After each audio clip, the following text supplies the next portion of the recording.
Buongiorno, dobro jutro, guten Morgen, buondì.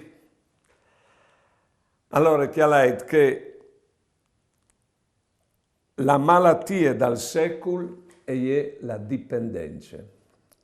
Ha scritto Krishnamurti, che è un indiano.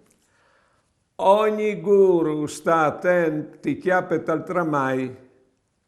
Ogni leader ha un prepotente. Ogni mestri al cir di tigniti per sé. La malattia del secolo è la dipendenza. Perché?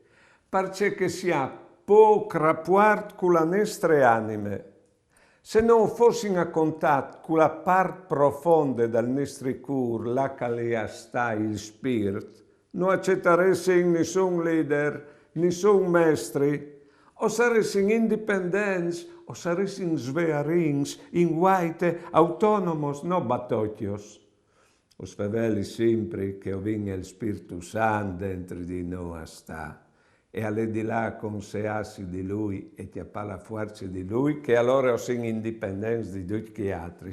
Ma che robischi li sveve dite già Cristo, quando la dite, non state acclamando nessun mestri, perché uno dei vostri mestri, poi si penga a Lui, e poi io sono indipendenza di chi altri. Non state acclamando nessun pari, perché avessi un pari che è dal cielo.